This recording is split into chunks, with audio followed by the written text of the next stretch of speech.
So I just caught me a flatbed scanner because the price of everything related to film right now is crazy. Rolls of film are expensive. Then you add developing and scanning on top of that.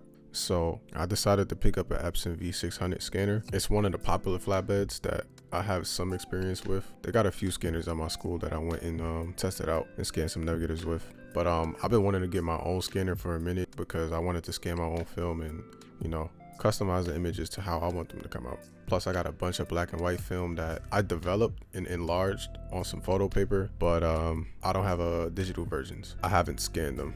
So I have most of my negatives here in this binder inside some film storage sleeves. I got all of these when I was taking a film photo class at school, which I'm kind of glad I took it though, because I have all of these materials for developing and storing your film at home. But let's take one of these color negative strips and get ready to scan it. You want to make sure you take this white thing off the top because you won't be able to scan your negatives with it on. Now I'm just gonna wipe down the glass before I put anything on it. Take one of these little air blowers and get all the dust off the surface. Also air blow the actual film itself. Make sure there's no dust on it. Ideally you want to have a piece of anti-Newton glass to lay the negatives flat and make sure there's no Newton rings on the photo. But I don't have the glass right now, so we're just gonna put it directly on the scanner. So most of my color negatives were rolled up, so to lay them flat I'm just going to put some tape on it. You want to put the tape on the edges so it doesn't get in the photo. So for the scanning software you can use Epson Scan or you can use Silverfast. I'm just going to use Epson Scan because it's simple. So you want to make sure you have the scanner selected. Mode, photo mode, document source. You want to select transparency unit, document type, color positive film, image type 48-bit color, 3200 DPI, scan quality high, image format TIFF. And then I'm just selecting where I want to have the scan saved, which is on my SSD. So I'm going to hit preview scan first, just so I could select the images on the film. So after a minute or two, here's the preview scan. You can see there's 5 images on the strip, and I'm gonna click and drag over each image, making sure that I select a little bit outside of the image too, so a little bit over. And then I'm gonna click option and then click all 5 to select all of the images, and then hit scan. By the way, the images don't scan this quickly. This part is sped up, but while you're here, if you're enjoying the video so far, make sure you like it, you know, for the algorithm.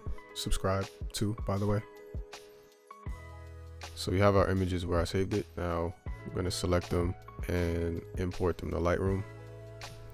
So when you open up Lightroom, you don't want to automatically go to the eyedropper tool and convert the negatives on Negative Lab Pro. As you'll see, the image will come out like extremely washed out with like no colors, and it just looks bad.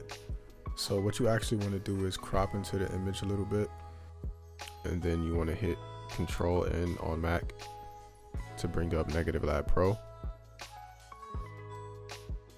As you can see, this image came out extremely better than the last one. Now you can make a couple of adjustments on this tab right here, just playing with the lighting a little bit. Hit apply and then resize your image.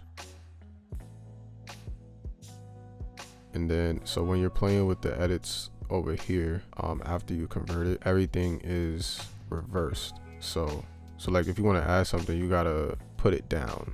So like for instance, if you want to add some exposure, you gotta bring the slider down instead of up.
So in the next video, I'm gonna be scanning all of the black and white film. Not all of it, but some of the black and white film that I shot in my class. It's a lot of good images there, so. But yeah, man, that was just a quick overview of like my first scan on the scanner on the Epson V600. First of many to come. I'll be scanning a lot more film. Stay tuned. Leave a like if you enjoyed it. Subscribe if you want to see more. And I'll see y'all in the next one.